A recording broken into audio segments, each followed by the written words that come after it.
నమస్తే, welcome to Aadan morning news కి స్వాగతం. దేశంలోనే తొలిసారిగా ఆంధ్రప్రదేశ్ ప్రభుత్వం పౌర సేవలు అందించేందుకు ప్రజల నుంచి వినతులు స్వీకరించేందుకు వారికి అవసరమైన సమాచారాన్ని చేరవేసేందుకు వాట్సాప్ గవర్నెన్స్ కు శ్రీకారం చుట్టింది. జనవరి 30వ తేదీ నుంచి ఈ సేవలు అందుబాటులోకి రానున్నాయి.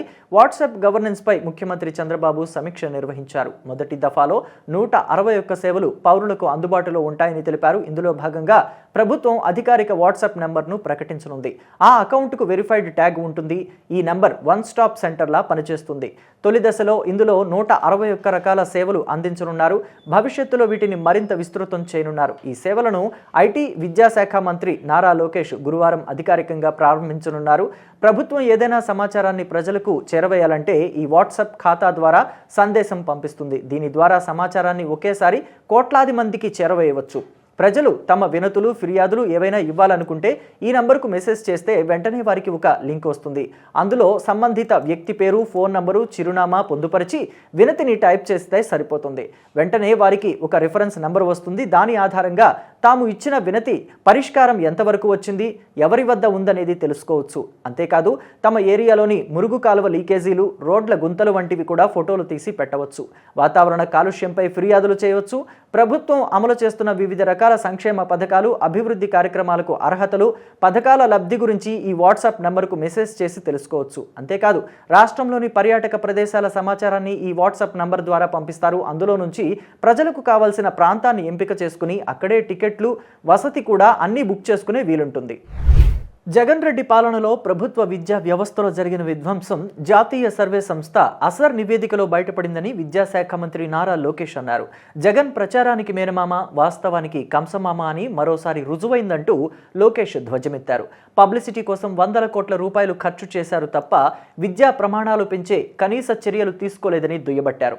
2018లో తెలుగుదేశం పార్టీ హయాంలో మెరుగ్గా ఉన్న ప్రభుత్వ విద్యా ప్రమాణాలు వైసీపీ పాలనలో ఎలా దిగజారాయో అసర్ నివేదికలో స్పష్టంగా వెల్లడించిందన్నారు. అడ్డగోలుగా జీవోలు తీసుకొచ్చి ప్రభుత్వ పాఠశాలలను మూసివేశారని అన్నారు. విద్యార్థులను అక్షరాలు, అంకెలు గుర్తుపట్టలేని స్థితికి దిగజార్చారని దుయ్యబట్టారు. తగ్గిన హాజరు శాతం, త్రాగునీరు, మరుగుదొడ్లు లాంటి కనీస మౌలిక సదుపాయాలు లేకపోవడం దారుణమన్నారు. ఇలా అనేక అంశాలు గత ప్రభుత్వ నిర్లక్ష్య ధోరణిని ఎండగడుతున్నాయని చెప్పుకొచ్చారు. విధ్వంసానికి గురైన విద్యా వ్యవస్థను గాడిన పెట్టేందుకు 7 నెలలుగా అనేక చర్యలు తీసుకున్నామని స్పష్టం చేశారు. నిరంతరం అధికారులతో సమీక్షా సమావేశాలు నిర్వహిస్తూ క్షేత్రస్థాయిలో ఉన్న వాస్తవాలు తెలుసుకుంటూ అనేక మార్పులకు నాంది పలికినట్టు వెల్లడించారు. త్వరలోనే ప్రభుత్వ విద్యా వ్యవస్థలో సమూల మార్పులు తీసుకువచ్చే విధంగా Andhra Pradesh model of school education రూపొందించి ప్రజలు, విద్యావేత్తల అభిప్రాయాలు తెలుసుకోబోతున్నట్టు వివరించారు.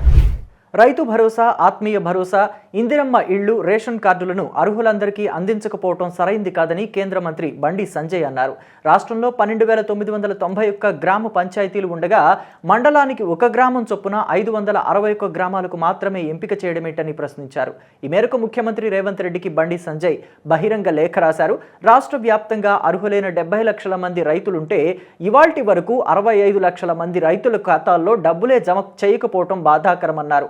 10 లక్షల మంది వ్యవసాయ కూలీలుంటే 9,80,000 మంది వ్యవసాయ కూలీల ఖాతాలో డబ్బులు జమ కాలేదన్నారు. 40 లక్షల కొత్త రేషన్ కార్డులకు ఇస్తామని చెప్పి కేవలం 42,267 మందిని మాత్రమే అర్హులుగా గుర్తించడం హాస్యాస్పదంగా ఉందన్నారు. రాష్ట్ర వ్యాప్తంగా 30 లక్షల కుటుంబాలు అర్హులైనప్పటికీ నేటికి ఒక్కరంటే ఒక్కరికి కూడా ఇంటిని నిర్మించకపోవడం సిగ్గుచేటన్నారు. ఇళ్ల నిర్మాణం కోసం రాష్ట్ర బడ్జెట్లో 7,000 కోట్లకు పైగా కేటాయింపులు చేసినా నయా పైసా కూడా ఖర్చు చేయకపోవడం దారుణమని అన్నారు. తెలంగాణ ప్రత్యేక రాష్ట్రంగా ఏర్పాటయ్యాక అధికారంలోకి వచ్చిన ఏ ఒక్క ముఖ్యమంత్రి కూడా ఇచ్చిన హామీలను నిలబెట్టుకోలేకపోవడం బాధాకరమన్నారు. ముఖ్యమంత్రి ఇచ్చిన హామీలను అమలు చేయకపోతే వారి నేతృత్వంలో పనిచేసే అధికారులు ఏ విధంగా జవాబుదారీతనంతో పనిచేయగలరని బండి సంజయ్ నిలదీశారు. 6 గ్యారంటీలను అమలు చేయడంలో రాష్ట్ర ప్రభుత్వం విఫలమైందని, ఇకనైనా అర్హులకు రైతు భరోసా, ఇందిరమ్మ ఆత్మీయ భరోసా, రేషన్ కార్డులు, ఇళ్లను అందించాలని బండి సంజయ్ డిమాండ్ చేశారు. వైఎస్ఆర్ కాంగ్రెస్ పార్టీ 5 ఏళ్ల పాలనలో ఏపీలో ఆర్థిక విధ్వంసం జరిగిందని విద్యుత్ శాఖ మంత్రి గొట్టిపాటి రవికుమార్ మండిపడ్డారు. మాజీ సీఎం జగన్మోహన్ రెడ్డి కుటుంబం 8 లక్షల కోట్ల రూపాయలు దోచుకుందని అన్నారు. జగన్ జల్సాలు, దుబారాలకు 19,871 కోట్ల రూపాయల ప్రజాధనం వృధా చేశారని దుయ్యబట్టారు. జగన్ తిన్న ఎగ్ పఫ్ఫుల ఖర్చే అక్షరాల 3 కోట్ల రూపాయలుగా ఉందని చెప్పారు. ప్రచార పిచ్చితో ఒక పత్రికకు 1,600 కోట్ల రూపాయలు కట్టబెట్టారని విమర్శించారు. ధాన్యం బకాయిలు, ఆరోగ్య ఆరోగ్యశ్రీ ఫీజు రియంబర్స్మెంట్లకు వైసీపీ ప్రభుత్వం చెల్లించాల్సిన 22,000 కోట్ల రూపాయల బకాయిలను తమ కూటమి ప్రభుత్వం చెల్లించిందని చెప్పారు. వైఎస్ఆర్ కాంగ్రెస్ పార్టీ ప్రభుత్వ నిర్వాకం వల్ల రాష్ట్రానికి అప్పులు కూడా పుట్టని పరిస్థితి నెలకొందని చెప్పారు. జగన్ ప్రభుత్వం చేసిన అప్పులు తమ ప్రభుత్వం ఏడాదికి 71,000 కోట్ల అసలు వడ్డీ చెల్లించాల్సి వస్తోందని తెలిపారు. భూమికి విత్తనానికి మధ్య ఎలాంటి బంధం ఉందో రైతుతో కాంగ్రెస్ పార్టీకి అటువంటి బంధమే ఉందని రాష్ట్ర వ్యవసాయ శాఖ మంత్రి తుమ్మల నాగేశ్వరరావు అన్నారు. రైతు బాగుంటేనే రాష్ట్రం బాగుంటుందని విశ్వసించే ప్రభుత్వం ప్రజా ప్రభుత్వమని చెప్పారు. గతంలో బీఆర్ఎస్ పార్టీ ప్రభుత్వం ప్రకటించిన 1,00,000 రుణమాఫీని కూడా ఏకకాలంలో చేయలేదని, తద్వారా రైతులపై 11,145 కోట్ల రూపాయల మేర వడ్డీ భారం పడిందన్నారు. కేసీఆర్ హయాంలో నాట్లు వేసే సమయానికి కాదు కదా, కనీసం కోతల సమయానికి కూడా రైతు బంధు అందించలేదని విమర్శించారు. కానీ ప్రజా ప్రభుత్వ హయాంలో వ్యవసాయ రంగానికి అత్యంత ప్రాధాన్యత ఇస్తున్నామన్నారు. రాష్ట్ర బడ్జెట్లో 72,000 కోట్ల రూపాయల నిధులు వ్యవసాయం, దాని అనుబంధ రంగాలకు కేటాయించినట్లు మంత్రి తుమ్మల చెప్పారు. 10 ఏళ్ల బీఆర్ఎస్ పాలనలో తెలంగాణ రైతులు పడిన ఇబ్బందులు గమనించామని, వారి కన్నీరు తొడవటమే లక్ష్యంగా అధికారంలోకి వచ్చామని చెప్పారు. అందుకే పాలనా పగ్గాలు చేపట్టిన తొలి ఏడాదిలోనే రైతు రుణమాఫీ చేశామని, వరికి బోనస్ను తమ ప్రభుత్వ విజయవంతంగా అమలు చేసిందని వెల్లడించారు. సాగు చేసే రైతులకు నిజమైన భరోసా ఇవ్వాలనే లక్ష్యంతో రైతు భరోసా, ఇందిరమ్మ ఆత్మీయ భరోసా లాంటి పథకాలు ప్రారంభించినట్టు పేర్కొన్నారు. గత ప్రభుత్వ హయాంలో అస్తవ్యస్తంగా మారిన వ్యవసాయ రంగాన్ని తిరిగి గాడిలో పెట్టేందుకు కృషి చేస్తున్నామని అన్నారు. రైతును రాజును చేసేందుకు తమ ప్రభుత్వం చిత్తశుద్ధితో పనిచేస్తోందన్నారు. ప్రజా ప్రభుత్వం అమలు చేస్తున్న సంక్షేమ పథకాలను జీర్ణించుకోలేని ప్రతిపక్షాలు అసత్య ఆరోపణలు చేస్తున్నాయని మండిపడ్డారు. ఆంధ్రప్రదేశ్లో కూటమి ప్రభుత్వం వచ్చిన తరువాత భద్రత, భరోసా వచ్చిందని మంత్రి అనగాని సత్యప్రసాద్ అన్నారు. పెట్టుబడిదారులను ఆహ్వానించేలా ఒక సానుకూల వాతావరణం ఏర్పడిందని చెప్పారు. ఎవరి వల్ల మంచి జరుగుతుందో రాష్ట్ర ప్రజలంతా చూస్తున్నారని, ఎప్పటి నుంచో ఉన్న సమస్యలకు కూడా తమ హయాంలోనే పరిష్కారం చూపిస్తున్నామని అన్నారు. సింహాచలం పంచగ్రామాల సమస్య కూడా త్వరలోనే పరిష్కారం కాబోతోందని, దాదాపు 500 ఎకరాల భూమిని ప్రత్యామ్నాయంగా ఇచ్చి 12,149 ఇళ్లను రెగ్యులరైజ్ చేసేందుకు నిర్ణయం తీసుకున్నట్టు వెల్లడించారు. 2018-2019లో జీవో నెంబర్ 225 ఇచ్చామని, ఎంత భూమి ఆక్రమణకు గురైందో దానికి సమానంగా భూమి ఇచ్చేందుకు ఆనాడు నిర్ణయించారని అన్నారు. జీవో రాగానే కొంతమంది కోర్టుకు వెళ్లారని, గత 5 ఏళ్లలో వైసీపీ ప్రభుత్వం ఎలాంటి న్యాయం చేయలేకపోయిందని మండిపడ్డారు. సుమారు 12,149 కుటుంబాలకు న్యాయం చేయాలనే ఆలోచన కూడా వైసీపీ ప్రభుత్వం చేయలేకపోయిందన్నారు. సింహాచలం భూములను ఆక్రమించి 12,149 ఇళ్లను నిర్మించుకున్నారని, వాటి క్రమబద్ధీకరణకు గతంలోనూ ప్రయత్నాలు చేశామని గుర్తు చేశారు. ఇప్పుడు ముఖ్యమంత్రి చంద్రబాబు నిర్ణయం మేరకు 420 ఎకరాలకు బదులుగా 610 ఎకరాలు సింహాచలం దేవస్థానానికి బదలాయించాలని నిర్ణయం తీసుకున్నట్టు వెల్లడించారు. దీని రిజిస్ట్రేషన్ విలువ సుమారు 5,300 కోట్ల రూపాయల వరకు ఉంటుందన్నారు. పెదగంట్యాడ, గాజువాక తదితర ప్రాంతాల్లో సింహాచలం దేవస్థానానికి 610 ఎకరాల భూమి ఇస్తున్నామని, దేవస్థానానికి చందనం చెట్లను పెంచుకునేందుకు అవకాశం ఉన్న చోట భూమి ఇస్తున్నట్టు మంత్రి అనగాని చెప్పారు. ఇక గాజువాక ఈనాం భూమిని క్రమబద్ధీకరించేందుకు నిర్ణయం తీసుకున్నామని అన్నారు. తెలుగుదేశం పార్టీ హయాంలో ఇచ్చిన డీడ్ను గత ప్రభుత్వం పట్టించుకోలేదని చెప్పారు. అందుకే పట్టాలు ఇచ్చి 2 ఏళ్లలోనే శాశ్వత హక్కులు కల్పించేలా చర్యలు తీసుకుంటున్నట్టు వెల్లడించారు. ఈ అంశంపై గురువారం కౌంటర్ దాఖలు చేయనున్నామని, కోర్టులో తమకు సానుకూల స్పందన వస్తుందని భావిస్తున్నట్టు చెప్పారు. తీసుకున్న భూమి కంటే ఎక్కువ విలువ ఉండేలా అందరికీ వెసులుబాటు కలిగించేలా నిర్ణయం తీసుకుంటున్నామని, రానున్న 2-3 నెలల్లో పరిష్కార మార్గం లభిస్తుందని ఆశిస్తున్నట్టు మంత్రి పేర్కొన్నారు. భారత గణతంత్ర దినోత్సవం ముగింపు వేడుకల్లో ఢిల్లీలో ఘనంగా జరిగాయి. బుధవారం సాయంత్రం విజయ్ చౌక్ వద్ద సైనిక, పారామిలిటరీ దళాలు నిర్వహించిన బీటింగ్ రిట్రీట్ కార్యక్రమం అలరించింది. రాష్ట్రపతి ద్రౌపది ముర్ము, ఉపరాష్ట్రపతి జగదీప్ ధన్కడ్, ప్రధాని నరేంద్ర మోదీ, కేంద్ర రక్షణ మంత్రి రాజ్నాథ్ సింగ్ సహా పలువురు కేంద్ర మంత్రులు, ఉన్నతాధికారులు ఈ కార్యక్రమానికి హాజరయ్యారు. ఈ సందర్భంగా వివిధ దళాలకు చెందిన వాయిద్య బృందాలు లయబద్ధంగా సంగీత కార్యక్రమం నిర్వహించాయి. గణతంత్ర దినోత్సవ వేడుకలు బీటింగ్ రిట్రీట్తో ముగిశాయి.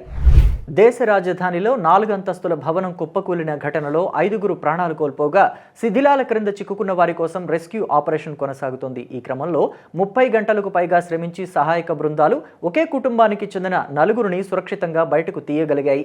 అయితే గ్యాస్ సిలిండర్ మీద స్లాబ్ పడ్డంతో కాస్త గ్యాప్ ఏర్పడిందని, దీంతో వీరంతా ప్రాణాలతో బయటపడినట్లు రెస్క్యూ బృందాలు పేర్కొన్నాయి. కుప్పకూలిన స్లాబులు గ్యాస్ సిలిండర్పై పడ్డంతో అక్కడ కాస్త గ్యాప్ ఏర్పడింది. దీంతో ఈ 4గురు శిథిలాల క్రింద నలిగి తొలగిపోకుండా నిరోధించినట్లయింది. ఈ శిథిలాల క్రింద ఒకే కుటుంబానికి చెందిన దంపతులు, 2 చిన్నారులు ఉన్నారు అని అధికారులు వెల్లడించారు. వెంటనే వారిని ఆసుపత్రికి తరలించామని, ప్రస్తుతం వారి ఆరోగ్యం నిలకడగానే ఉందని అన్నారు. మొత్తం 21 మందిని బయటకు తీయగా మరికొంతమంది శిథిలాల క్రింద చిక్కుకుని ఉండవచ్చని అనుమానిస్తున్నారు. సజీవంగా ఉన్న విషయాన్ని తెలుసుకునేందుకు అధునాతన సాంకేతిక పరికరాలను ఉపయోగిస్తున్నామని ఎన్డీఆర్ఎఫ్ బృందాలు పేర్కొన్నాయి. రెస్క్యూ ఆపరేషన్ కొనసాగుతోందని, మిగతా వారిని సురక్షితంగా తీసుకువచ్చేందుకు ప్రయత్నాలు చేస్తున్నామని చెప్పారు. ఆమ్ ఆద్మీ పార్టీ అధినేత అరవింద్ కేజ్రీవాల్ పై హర్యానా ప్రభుత్వం కేసు నమోదు చేయనున్నట్లు రాష్ట్ర మంత్రి విపుల్ గోయల్ పేర్కొన్నారు. యమునా నదిని బీజేపీ ప్రభుత్వం విషపూరితంగా చేస్తోందని కేజ్రీవాల్ చేసిన అసంబద్ధమైన ఆరోపణల నేపథ్యంలో ఈ చర్యలు తీసుకుంటున్నట్టు వెల్లడించారు. కేజ్రీవాల్ తమ ప్రభుత్వంపై చేస్తున్న తప్పుడు ఆరోపణల వల్ల హర్యానా, ఢిల్లీ ప్రజలు భయాందోళన చెందుతున్నారని అన్నారు. కేజ్రీవాల్ నిరాధార ఆరోపణలు చేస్తుంటే తాము విడిచిపెట్టమని అన్నారు. దీనిపై తగిన చర్యలు తీసుకుంటామని చెప్పారు. కేజ్రీవాల్ మాటలు వాస్తవాలు కాదని నిరూపిస్తామని మంత్రి పేర్కొన్నారు. హర్యానాలోని అధికార బీజేపీ యమునా నదిలో కావాలనే పారిశ్రామిక వ్యర్థాలను వదులుతోందని కేజ్రీవాల్ సోమవారం ఆరోపించారు. నదిలో విషం కలవడం ద్వారా ప్రజలను హతమార్చాలని చూస్తోందన్నారు. ఉద్దేశపూర్వకంగానే పారిశ్రామిక వ్యర్థాలను డంపు చేస్తున్నారని కేజ్రీవాల్ దుయ్యబట్టారు. ఇదే అంశంపై ఢిల్లీ ముఖ్యమంత్రి అతీషి విలేకరులతో మాట్లాడుతూ యమునను కలుషితం చేయడం జల ఉగ్రవాదమని అభివర్ణించారు. హర్యానా నుంచి ఢిల్లీకి ప్రవహిస్తున్న యమునా నదిలో అమోనియం స్థాయిలు 6 రెట్లు అధికంగా ఉన్నాయని పేర్కొన్నారు. కాగా కేజ్రీవాల్ చేసిన ఆరోపణలను ఢిల్లీ జల్ బోర్డు కొట్టిపడేసింది. ఈ ఆరోపణల్లో నిజం లేదని, ప్రజలను తప్పుదో పట్టించొద్దని Delhi Jal board chief executive officer హితో పలికారు. ఈ విషయాన్ని ఎల్జీ దృష్టికి తీసుకువెళ్లాలని చీఫ్ సెక్యూరిటీని కోరారు. కేంద్ర కేబినెట్ పలు కీలక నిర్ణయాలు తీసుకుంది. క్రిటికల్ మినరల్స్ రంగంలో స్వయం సమృద్ధి సాధించడమే లక్ష్యంగా నేషనల్ క్రిటికల్ మినరల్ మిషన్కు ఆమోదముద్ర వేసింది. 16,300 కోట్ల రూపాయల వ్యయంతో ఈ మిషన్ను అమలు చేయనుంది. మన దేశంలో ఆఫ్షోర్ ప్రదేశాల్లో కీలకమైన ఖనిజాల అన్వేషణను ప్రోత్సహించడమే లక్ష్యంగా ఈ మిషన్ను చేపట్టనుంది. ప్రధాని నరేంద్ర మోదీ అధ్యక్షతన జరిగిన కేంద్ర కేబినెట్ ఆర్థిక వ్యవహారాల కమిటీ సమావేశంలో ఈ నిర్ణయం తీసుకున్నారు. ఈ నిర్ణయాలను కేంద్ర సమాచార ప్రసారాల శాఖ మంత్రి అశ్విని వైష్ణవ్ మీడియాకు వెల్లడించారు. అరుదైన ఖనిజాల దిగుమతులపై ఆధారపడ్డాన్ని తగ్గించడం, ఈ రంగంలో దేశ స్వావలంబనను సాధించడమే ఈ మిషన్ లక్ష్యమన్నారు. దేశంలోని ప్రభుత్వ రంగ సంస్థలతో పాటు ప్రైవేటు కంపెనీలు ఈ తరహా వనరులు అధికంగా ఉన్న ప్రదేశాల్లో వాణిజ్య మెరుగుపరచడంతో పాటు దేశీయంగా అరుదైన ఖనిజ నిల్వల్ని అభివృద్ధి దోహదపడుతుందని తెలిపారు. మరోవైపు సిహెచ్వి మొలాసిస్ నుంచి ఉత్పత్తి చేసే ఇథనాల్ ధర 56.28 రూపాయల నుంచి 57.97 రూపాయలకు పెంచేందుకు ఆమోదం తెలిపినట్లు వైష్ణవ్ వెల్లడించారు. అలాగే బీహెచ్వి మొలాసిస్ నుంచి ఉత్పత్తి చేసే ఇథనాల్, చెరుకు రసం, చక్కెర సిరప్ నుంచి ఉత్పత్తి చేసే ఇథనాల్ ధరల్లో మాత్రం ఎలాంటి మార్పులు చేయలేదన్నారు. పెట్రోల్లో ఇథనాల్ను కలపాలన్న లక్ష్యాన్ని అనుగుణంగానే ఈ నిర్ణయం తీసుకున్నట్లు తెలుస్తోంది. యమునా నదిని ఉద్దేశపూర్వకంగా హర్యానా విషపూరితం చేస్తోందంటూ ఆప్ అధినేత అరవింద్ కేజ్రీవాల్ తీవ్ర ఆరోపణలు చేసిన నేపథ్యంలో ప్రధాని మోదీ తీవ్రంగా స్పందించారు. పైగా ఢిల్లీ ఎన్నికల వేళ కేజ్రీవాల్ చేసిన వ్యాఖ్యలు ఆప్ హర్యానాలోని బీజేపీ ప్రభుత్వానికి మధ్య వివాదాన్ని కూడా దారితీశాయి. ఈ నేపథ్యంలో దేశ రాజధానిలో నిర్వహించిన ఎన్నికల ర్యాలీలో ఆమ్ ఆద్మీ పార్టీపై ప్రధాని మోదీ ధ్వజమెత్తారు. ప్రధాని తాగే నీళ్లలో హర్యానాలోని బీజేపీ ప్రభుత్వం విషం కలుపుతుందా అని ప్రశ్నించారు. ఢిల్లీ మాజీ ముఖ్యమంత్రి హర్యానా ప్రజలపై అసహ్యకరమైన ఆరోపణలు చేశారని మండిపడ్డారు. ఓటమి భయంతో ఆప్ నేతలు ఆందోళన చెందుతున్నారని దుయ్యబట్టారు. హర్యానా, ఢిల్లీలో నివసించే ప్రజలు ఒకరు కాదా అని, హర్యానా ప్రజల బంధువులు దేశ రాజధాని ఢిల్లీలో లేరా అని నిలదీశారు. తమ సొంత ప్రజలు తాగే నీటిని విషపూరితం చేస్తారా అని ప్రశ్నించారు. హర్యానా పంపుతున్న నీరు ఢిల్లీలో ప్రతి ఒక్కరూ వినియోగిస్తున్నారని, అందులో ప్రధాని కూడా ఉన్నారని అన్నారు. మొత్తంగా కేజ్రీవాల్ చేసిన వ్యాఖ్యలను మోదీ తీవ్రంగా ఖండించారు. మూడోసారి రోదిసులోకి వెళ్లిన భారత సంతతి వ్యోమగామి సునీత విలియమ్స్ సాంకేతిక కారణాల వల్ల నెలల తరబడి అక్కడే చిక్కుకుపోయారు. ఆమె తిరిగి భూమి మీదకు ఎప్పుడు అడుగు పెడతారో అన్న స్పష్టత ఇప్పటికీ రాలేదు. అంతరిక్షం నుంచి ఆమె విద్యార్థులతో మాట్లాడుతూ ఆసక్తికర వ్యాఖ్యలు చేశారు. జీరో గ్రావిటీ వద్ద నెలల తరబడి గడపడంతో కూర్చోవడం, పడుకోవడం కూడా కష్టమేనని అన్నారు. తాను చాలా కాలంగా ఇక్కడ ఉంటున్నానని, దానివల్ల నడక ఎలా ఉంటుందో గుర్తు చేసుకోవడానికి ప్రయత్నిస్తున్నానని అన్నారు. ఇంతకాలంగా తాను నడవలేదని, కూర్చోలేదని, కనీసం పడుకుని విశ్రాంతి తీసుకోవడానికి కూడా వీలు లేకుండా పోయిందని చెప్పుకొచ్చారు. జీరో గ్రావిటీ వద్ద కొన్ని నెలలుగా తేలియాడుతుండటంతో నేలపై నడిచి అనుభూతిని గుర్తు చేసుకోలేకపోతున్నానని సునీత వెల్లడించారు. ఈ మిషన్ ప్రకారం నెల రోజుల్లోపే అంతరిక్షం నుంచి తిరిగి రావాలని, కానీ ఇంతకాలం ఇక్కడ ఉండటం కొంచెం షాకింగ్ గానే అనిపిస్తోందని ఆమె తెలిపారు. ఇది ఇలా ఉంటే వారిని భూమిపైకి తీసుకువచ్చేందుకు బైడెన్ ప్రభుత్వం ఎలాంటి ప్రయత్నం చేయలేదని, వారు చేసిన ఆలస్యం వల్ల వ్యోమగాములు ఎన్నో ఇబ్బందులు ఎదుర్కోవాల్సి వస్తోందని తాజాగా ఎలాన్ మస్క్ విమర్శించారు. వ్యోమగాములను సురక్షితంగా భూమి మీదకు తీసుకురావాలని స్పేస్ ఎక్స్ ను అమెరికా అధ్యక్షుడు ట్రంప్ కోరారని, త్వరలోనే ఆ పని పూర్తి చేస్తామని మస్క్ తెలిపారు. దీంతో వారిని తిరిగి తీసుకువచ్చే చర్యలు వేగవంతమవుతున్నట్లు తెలుస్తోంది. అమెరికాలో ప్రభుత్వ ఉద్యోగుల సంఖ్యను తగ్గించడమే లక్ష్యంగా ట్రంప్ సర్కారు బైఅవుట్ ను ప్రకటించింది. ఈ మేరకు ఆఫీస్ ఆఫ్ పర్సనల్ మేనేజ్మెంట్ నుంచి ఒక మెమో వెలువడింది. ప్రభుత్వ ఉద్యోగుల ప్రమాణాలు, ప్రవర్తన, అనుకూలతలను పెంచేందుకు ఈ నిర్ణయం తీసుకున్నట్లు వెల్లడించారు. ఈ మేరకు ఒక ఈమెయిల్ 20 లక్షల మంది ఉద్యోగులకు వెళ్ళింది. స్వచ్ఛందంగా ఉద్యోగాలను వదులుకుంటే 8 నెలల జీతం ఇస్తారని అందులో పేర్కొన్నారు. ఫిబ్రవరి 6వ తేదీలోపు ఓ నిర్ణయానికి రావాలని లేఖలో వెల్లడించారు. ఉద్యోగులు మానేద్దామని అనుకొని ఆగిపోయిన వారు దీనిని ఎంచుకోవచ్చని పేర్కొన్నారు. ఒక కోవిడ్ తర్వాత చాలా మంది ఉద్యోగులు రిమోట్ విధానంలో పనిచేస్తున్నారు. తాజాగా వారు వారానికి 5 రోజులు ఆఫీస్కు రావాలని ట్రంప్ సర్కారు తేల్చి చెప్పింది. ఈ కార్యాలయాల్లో విధులకు హాజరు కావడం ఇష్టం లేని ఉద్యోగులు దీనిని ఎంచుకోవచ్చని చెబుతున్నారు. సుమారు 10-15% మంది దీనిని ఎంచుకోవచ్చని భావిస్తున్నారు. ఇది విజయవంతంగా అమలైతే అమెరికా ప్రభుత్వ ఖర్చులు సంవత్సరానికి $100 మిలియన్ వరకు తగ్గవచ్చని భావిస్తున్నారు.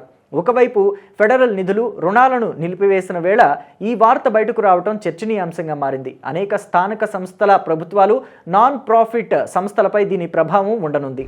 రష్యా అధ్యక్షుడు వ్లాదిమిర్ పుతిన్ హత్యకు అమెరికా మాజీ అధ్యక్షుడు జో బైడెన్ సారథ్యంలో ప్రభుత్వం కుట్ర పన్నిందని అమెరికా జర్నలిస్టు చేసిన వ్యాఖ్యలు తీవ్ర దుమారం రేపుతున్నాయి. ఓ పాడ్కాస్ట్లో మాట్లాడుతూ ఆయన ఈ ఆరోపణలు చేసినప్పటికీ అందుకు సంబంధించిన ఆధారాల గురించి మాత్రం మాట్లాడలేదు. అయితే ఈ ఆరోపణలపై రష్యన్ పార్లమెంటు స్పీకర్ స్పందించారు.